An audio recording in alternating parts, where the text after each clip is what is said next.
Я всех приветствую. Езжу без музыки и слушаю посторонние шумы. Как часто тарахтит, где скрипит. Ну, уже вроде ничего не скрипит, поубирал. Но появился на маленьких таких кочечках звук, как что-то по пластмассе. Тарахтит в районе вот это вот. Здесь непонятно, то ли там клемники с этой. Смотрел, вроде все нормально. Думал, что может отдает вот это вот освежитель воздуха. Нет, когда его там снимаешь, то же самое. Или пепельница, но она небольшие тоже имеет звуки, но она не скрипит так, как надо. Внутри.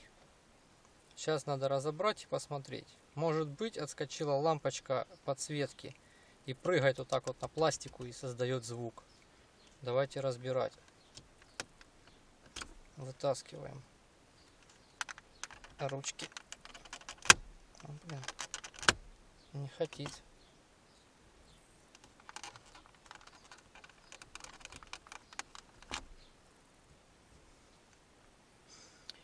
Сейчас открутим два болтика и снимем пластик верхний.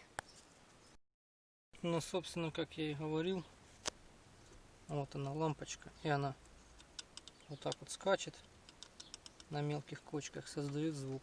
Эти стоят на клипсах зажатые, а тут где-то клипса потерялась, и она скачет.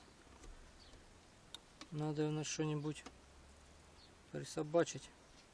Вообще, по-хорошему, надо бы взять, отстричь их к херам, блин, и поприлепять диодные ленты. Оно было бы поярче, потому что подсветочка очень тускло здесь показывается. Сейчас будем крепить. В общем, из тонкой листовой нержавейки согнул такую вот приблуду.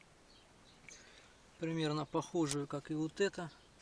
Чтобы обхватить лампочку и зафиксировать ее на вот этот, блин, прилив. Сейчас наденем, посмотрим, как будет держаться.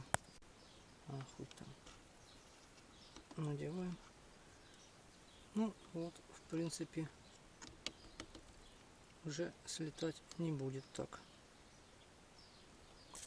Все, закручиваем обратно. Ну вот, в принципе, и все.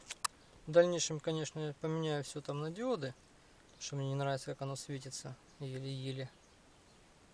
А пока будем ездить дальше, слушать, что там шумит. Надо что-то с пепельницей делать, потому что вот такой звук на маленьких кочках. Ну или музыку включать. На этом все. Всем спасибо за просмотры.